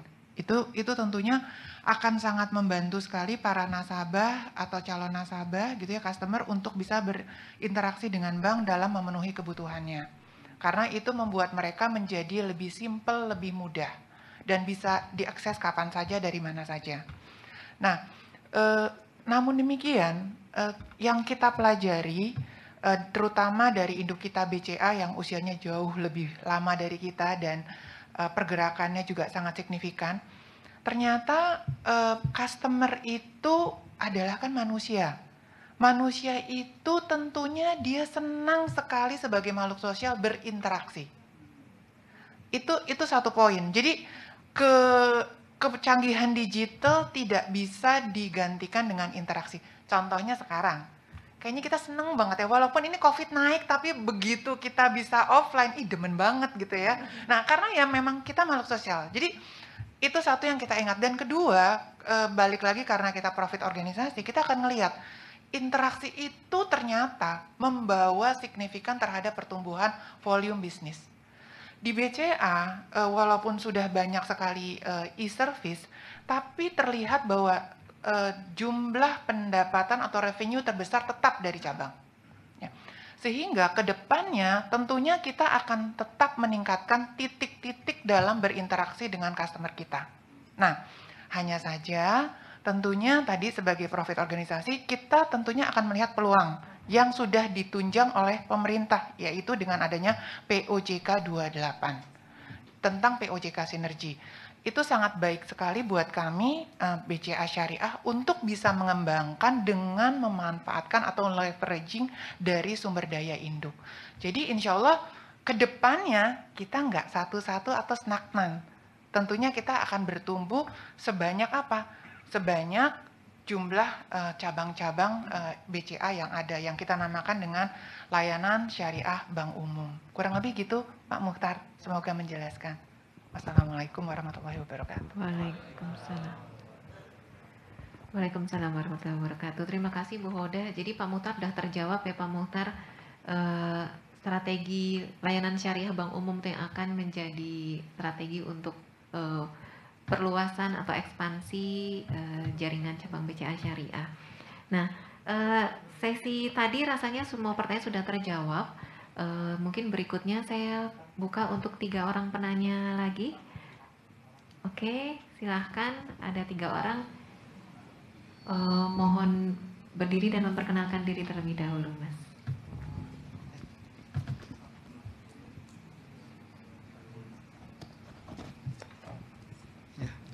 Halo, selamat pagi. Assalamualaikum warahmatullahi wabarakatuh. Waalaikumsalam warahmatullahi wabarakatuh. Nama saya Leo dari Bisnis Indonesia.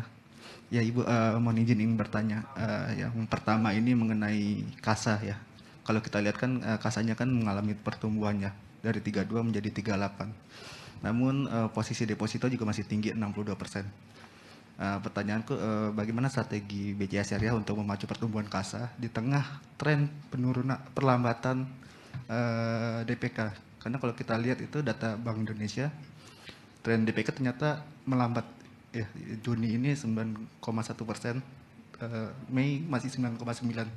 Dan kalau mundur ke belakang lagi itu lebih tinggi lagi sebelumnya. Ini strategi BCA tuh Syariah bagaimana? Terus yang kedua, mengenai arah digital BCA Syariah ini sebenarnya ke depannya mau seperti apa sih? Kayak gitu. Ada target yang ingin dicapai nggak sih? Nah, ya, soal kasa juga Ibu sebenarnya target sampai akhir tahun posisi kasa ini mau di posisi berapa gitu kalau boleh tahu? Dan sebenarnya, iya betul. Dan LDR ini juga kalau boleh tahu sekarang LDR berapa sih di ini?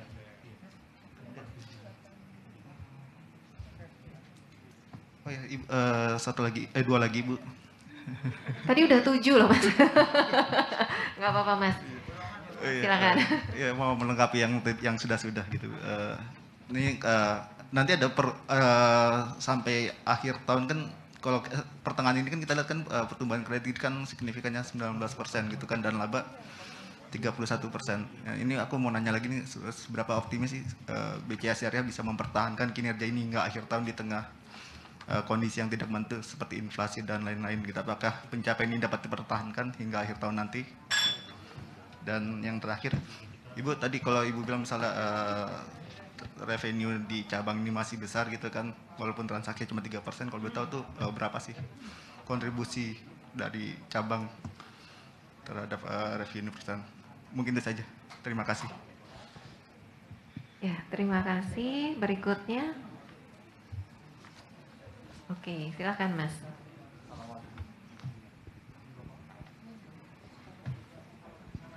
Assalamualaikum warahmatullahi wabarakatuh. Nama saya Dede dari media info31.id. Saya ingin bertanya tentang program tadi yang Ibu sampaikan, Big Sister ya. Itu program menurut saya cukup menarik ya. Sasarannya kaum ibu-ibu, karena ibu-ibu itu lebih konsisten untuk menjalankan bisnisnya. Yang jadi permasalahannya ini kan UMKM itu kebanyakan bukan hanya akses untuk permodalan dan pelatihan aja gitu loh, tapi yang sering saya ketemukan di lapangan, mereka itu terkendala dengan akses pasar, Pak. Nah, apakah BCA Syariah dengan program Big Sister-nya itu memberikan paket lengkap selain pelatihan, permodalan, juga ada untuk akses pasarnya? Mungkin itu aja sih. Terima kasih. Oke, terima kasih Pak Dede.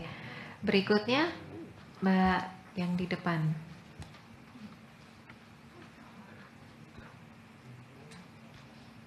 Jalannya berliku-liku ya Mbak Fitri ya. Assalamualaikum, saya Aan dari Kedai Pena. Saya mau menanyakan terkait kebijakan pemerintah yang sekarang yang mendorong pembiayaan yang berkelanjutan, terutama untuk transisi energi dan lebih ke pembiayaan hijau. Saya ada baca pada tahun 2021 itu ada target untuk pembiayaan infrastruktur itu 3% sampai 8% ya kalau nggak salah BCA Syariah. Yang saya mau nanya dari pembiayaan yang sebesar itu untuk infrastrukturnya berapa besar, untuk energinya berapa besar, dan tanggapan Ibu Yuli terhadap pembiayaan hitam itu seperti apa ya? Terima kasih. Baik, ini pertanyaannya luar biasa, ini ya detail-detail sekali. Sudah 3 penanya ya, kita akan coba jawab dulu. Ini 3 penanya, tapi pertanyaannya kayaknya 30 ya. Jadi, oke, mungkin saya akan ke Ibu Yuli dulu yang dikumpulin nih yang terkait strategi-strategi ya. Tadi dari Mas Leo itu terkait kasa, Ibu.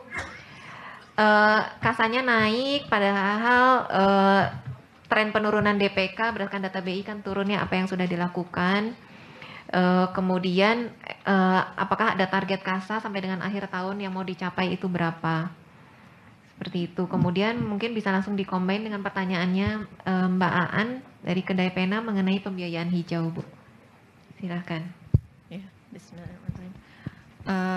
Terima kasih ya pertanyaannya ya. Kritis banget tuh, kasa. Kok sekarang bisa naik gitu ya BCA Syariah padahal secara nasional kan turun. Nah, kalau secara nasional itu dikatakan turun DPK, memang sekarang kan aktivitas ekonomi mulai bergerak. Termasuk dalam hal orang-orang yang tadinya masih wait and see, kemudian mulai investasi. Ada beberapa pembelian barang impor sehingga memang sebagian DPK mulai digunakan untuk kegiatan produktif. Kan gitu ya latar belakangnya. Kok BCA Syariah masih naik nih secara DPK? Itu walaupun tadi dikatakan memang deposito masih mendominasi ya. Kalau kita lihat lagi secara kuenya ya, kita bicara umum dulu, lihat dari kue perbankan syariah. Perbankan syariah itu masih di sekitar 6% ya dibandingkan dengan konven. Jadi memang secara potensinya kalau digali itu masih ada. Jadi kaitan balik lagi tadi literasi. Makin besar literasinya, makin orang melek syariah, opportunity-nya masih ada. Gitu. Kalau dilihat secara syariah. Demikian juga dengan BCA Syariah. Jadi penetrasi yang kita lakukan memang ternyata membuahkan hasil.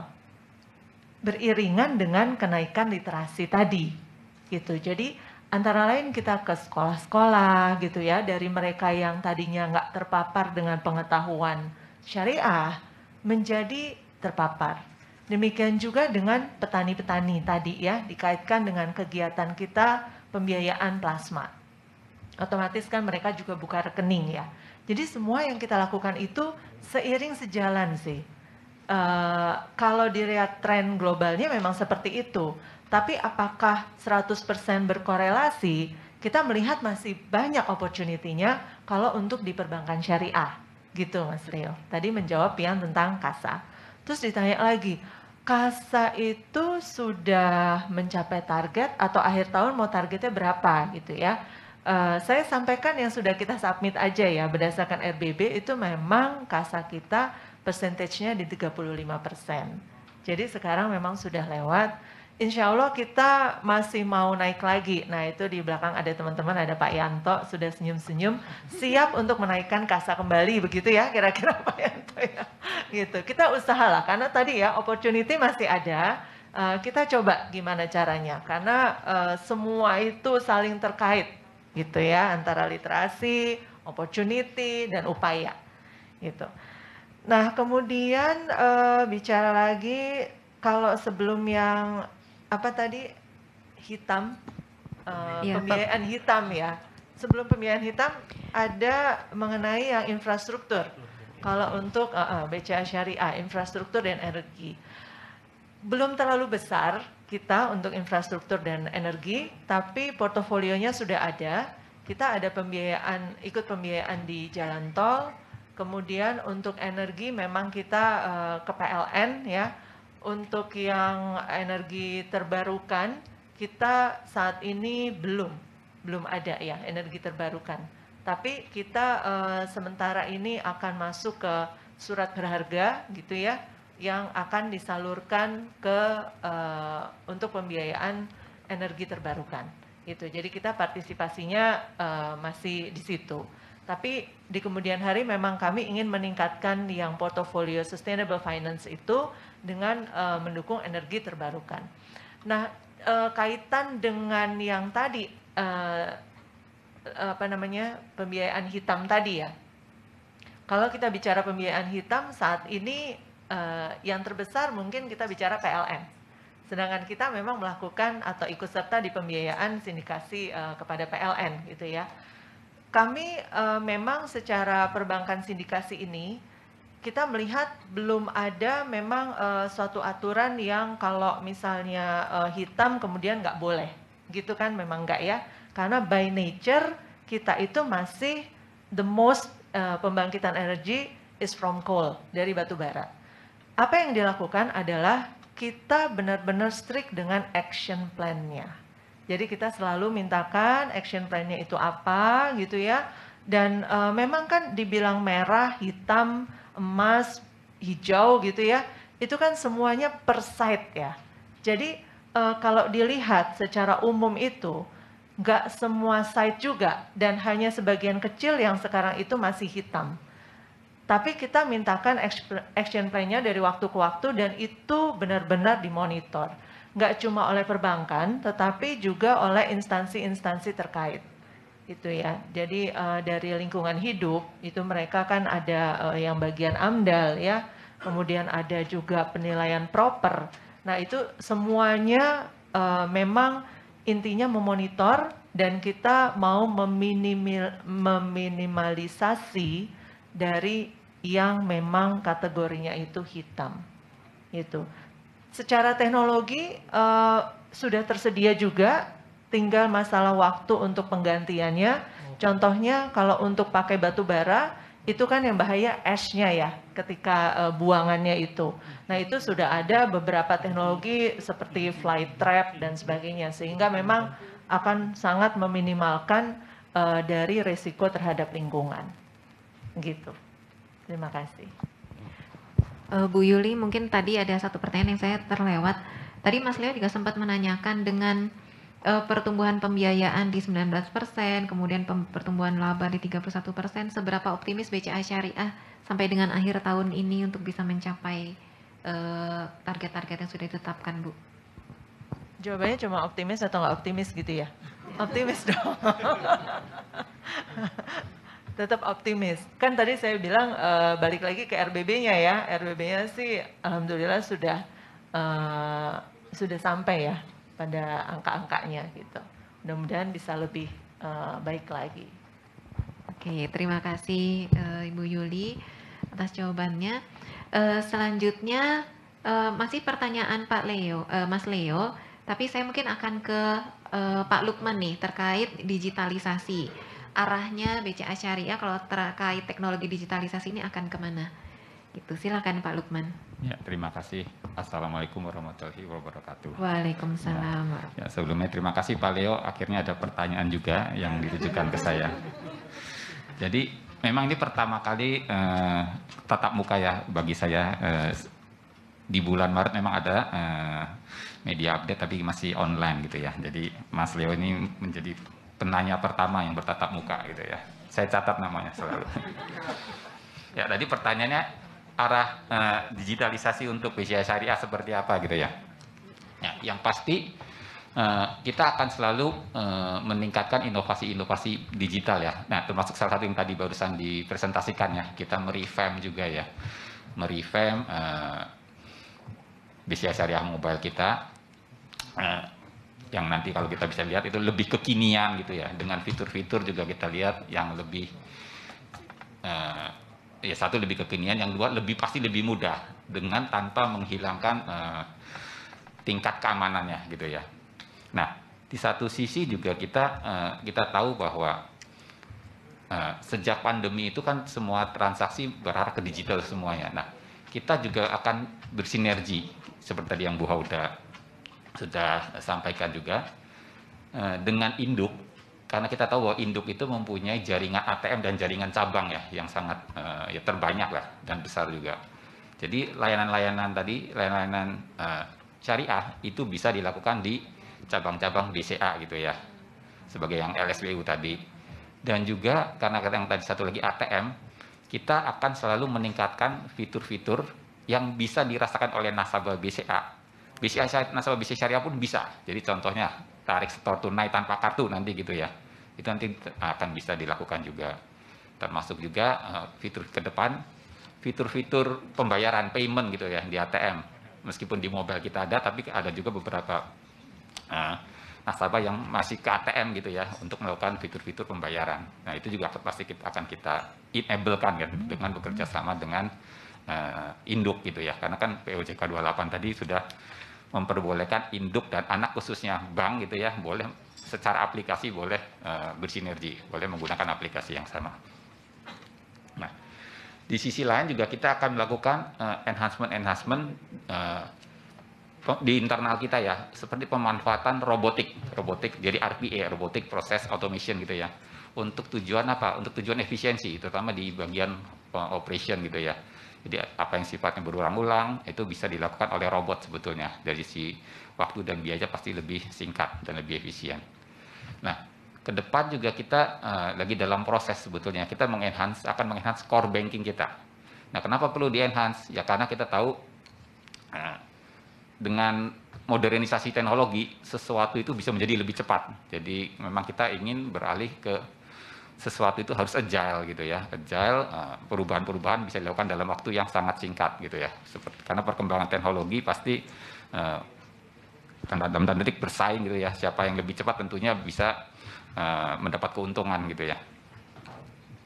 Dan di satu lagi yang nggak ketinggalan, kita juga akan mulai memanfaatkan pemanfaatan cloud. Karena kan kita tahu bahwa cloud provider sudah semakin banyak ya. Kita tahu bahwa di akhir tahun lalu kita bertambah satu lagi kan ya, ada cloud provider. Nah, jadi total kalau nggak salah sekarang sudah ada 3 ya. Ya mungkin tahun 1 sampai 2 tahun ke depan juga akan nambah satu lagi ya, dengar-dengar. Nah, jadi dengan pemanfaatan cloud diharapkan juga untuk satu lebih efisien ya, yang kedua dari sisi waktu dan untuk pengadaan server, pengadaan infrastruktur menjadi lebih mudah, lebih cepat. Terutama misalnya dalam hal transaksi mendapat tiba-tiba menjadi peak gitu ya. Nah, penambahan server segala macam di cloud menjadi lebih mudah dan lebih cepat. Dan saya rasa sekarang juga sudah banyak sekali digitalisasi menggunakan cloud ya. Kalau kita lihat bank-bank lain juga ya. Nah, kita juga sudah mulai beralih ke sana. Ya, kira-kira gambarannya seperti itu Pak. Jadi kita tetap akan melakukan modernisasi ya, dengan melihat juga robotik, kemudian juga cloud gitu ya, dan kita akan menambah fitur-fitur digitalisasi di channel-channel kita. Kira-kira seperti itu Pak. Baik, terima kasih banyak Pak Lukman atas pencerahannya. Selanjutnya nih masih pertanyaan dari Mas Leo. Mengenai revenue ya yang disumbang dari cabang itu seberapa besar, mungkin saya akan arahkan ke Ibu Hoda untuk tadi bisa melengkapi penjelasan yang sebelumnya. Mas Leo, kalau saya tidak salah dalam memahami apa yang Mas Leo tanyakan, ini korelasinya dengan tadi saya merefer contohnya di BCA ya Mas ya, gitu ya. Nah mungkin saya tidak pada tempatnya untuk menjawab secara langsung berapa persen tepatnya. Namun demikian sebagai satu contoh, karena kemarin dalam artian gini, kenapa cabang itu menjadi tetap sebagai sumber dari yang cukup besar? Karena dengan di cabang kesempatan untuk cross sell itu lebih kencang. Sebab orang ketika komunikasi si CS-nya atau AO-nya akan lebih tahu, oh sebetulnya kebutuhan Bapak atau Ibu ini nggak hanya dari sisi KPR, tapi ada KKB dan sebagainya. Nah, ini kemarin karena kebetulan kami baru meeting dengan teman-teman di KPR BCA, mereka menyatakan bahwa dari total jumlah aplikasi yang masuk dari cabang itu hanya sekitar 40%. Namun demikian, amount-nya itu bisa sekitar 70-80% dari KPR BCA. Nah, itu salah satu contohnya ya. Dan kalau kita lihat juga transaksi sekarang BCA hampir sebagian besar, mungkin di bawah 1% yang datang ke cabang. Tapi balik lagi, amount-nya lebih dari 50% yang ada di cabang. Jadi memang kita melihat tadi, interaksi mengakibatkan kita jadi lebih paham apa yang dibutuhkan oleh si nasabah sehingga kesempatan untuk cross sell itu besar. Gitu ya Mas Leo, semoga terjawab. Makasih, Assalamualaikum. Waalaikumsalam. Oke, terima kasih Bu Hoda. Pertanyaan terakhir dari Mas Dede mengenai akses pasar ya kepada Big Sister. Ini saya arahkan pertanyaannya kepada saya sendiri sebenarnya. Oke, jadi benar banget Mas Dede bahwa kita memahami ya kesulitannya pelaku UMKM, apalagi kalau perempuan ya. Pasti membagi waktu gitu ya, kemudian mereka punya peran ganda gitu ya, selain bisnis juga keluarga. Nah, terus terkait akses ke pasar juga menjadi satu kendala. Nah, apakah dalam program itu BCA Syariah memberikan akses pasar? Secara langsung tidak, Tapi dalam programnya itu, di dalamnya itu kan pengembangan kapasitas ya. Materi-materinya itu sudah didesain berjenjang dan meningkatkan kapasitasnya tuh nggak hanya terkait pengelolaan keuangan di dalam, tapi juga bagaimana untuk bermarketing gitu ya. Jadi dari materi-materinya itu ada entrepreneurial mindset, kemudian branding dan product development, financial strategy, dan digital marketing gitu. Jadi kami berupaya untuk membangun mereka untuk mulai melek digital marketing gitu. Jadi tidak langsung ke akses pasarnya, tapi kita build dulu nih kemampuannya. Nanti akan ada sesi-sesi training berikutnya, termasuk membuat foto yang cantik gitu ya untuk bisa dimasukkan ke digital marketing itu seperti apa, hal seperti itu. Jadi dengan harapan mereka nanti lepas dari program bisa berdiri di atas kaki sendiri, seperti itu sih kurang lebih. Itu. Rasanya di sesi kedua ini juga pertanyaannya sudah terjawab semua. Mbak Nadia, iya Bu. Saya mau tambahin sebentar yang tadi pertanyaannya ya. Tadi kan dibilang apa, ibu-ibu ya? Iya betul. Itu nggak cuma ibu-ibu kan Mbak Nadia ya. Iya. Ada yang perempuan-perempuan muda, Iya. itu juga banyak yang sudah mulai aktif ya, bikin tadi handcrafting dan sebagainya. Dan memang tadi yang saya mau highlight juga tuh, memang diarahkannya itu untuk masuk ke pasarnya itu lewat digital. Karena sampai sekarang diyakini itu paling efisien. Jadi dengan kita sudah naikin kualitasnya ya, terus kemudian tampilan ya, namanya kalau di digital pasti kan tampilan itu penting banget. Nah itu juga diajarin di situ. Sampai dia bisa onboard ke bilangnya apa? Online marketing gitu ya. Iya betul. Gitu. Menarik sih. Ya. Thank you. Oke, terima kasih Ibu Yuli atas tambahannya. Rasanya diskusi kita terpaksa harus dicukupkan sampai di sini karena ini sudah jam 12, nggak terasa ya. Boleh beri aplaus dulu untuk narasumber-narasumber hebat kita yang ada di depan. Bersama-sama kita memajukan terus perbankan syariah nasional. Saya tutup dengan hamdalah, alhamdulillahirabbil alamin. Wassalamualaikum warahmatullahi wabarakatuh.